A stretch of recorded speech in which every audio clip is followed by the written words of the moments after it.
So see, they fight back until you knock the hell out of them because it's the only language they understand. But they fought back against law enforcement last night. And I said, you tell them, you spit and we hit. And they can hit real hard. Entire neighborhoods are now under emergency curfews.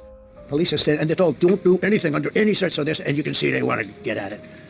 And they're standing there and people are spitting in their face and they're not allowed to do anything. But now they are allowed to do whatever the hell they want.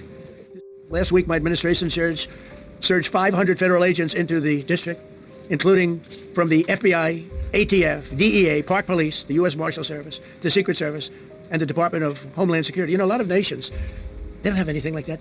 They got some police, and they're rough police. They don't have DEA, ATF, FBI, Park Police, the U.S. Marshal Service, Secret Service, Department of Homeland Security. They got some police, but they're rough police, and they do their job. They don't have crime. We're not going to have crime either. Terry Cole. Terry, thanks. Very good. We just got him. Most highly recommended person. And you'll be designated as the interim federal commissioner of the Metropolitan Police Department. Okay? And you run them tough. They're good. You have a lot of good people. You have people that shouldn't be there. You also have people that shouldn't be there. They got in there because of woke. And we'll deploy officers across the district with an overwhelming presence. You'll have more police, and you'll be so happy. Because you'll be safe. When you walk down the street, you're going to see police, or you're going to see FBI agents. We're going to have a lot of agents on the street.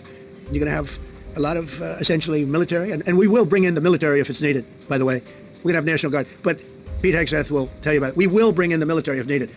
They'll immediately begin massive enforcement operations targeting known gangs, drug dealers, and criminal networks to get them the hell off the street, maybe get them out of the country, because a lot of them came into our country illegally. They shouldn't have been allowed in. They come from Venezuela. They come from all over the world. We're going to get them the hell out. They won't be here long.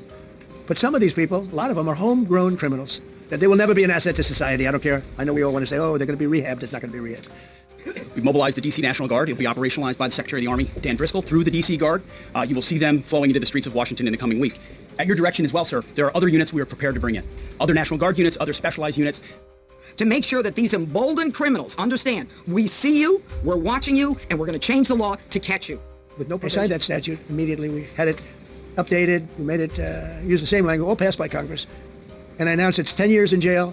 No probation, no anything, 10 years, no curtail sentence if you touch, so much as touch a statue in Washington, D.C. And this was a sick, woke culture that I think we've largely ended. I hope I don't have to fire him in 2 weeks because he's too soft. I don't think he's too soft. If I do, I will, though. Is it okay? If you're soft, weak, and pathetic, like so many people, I will fire you so fast.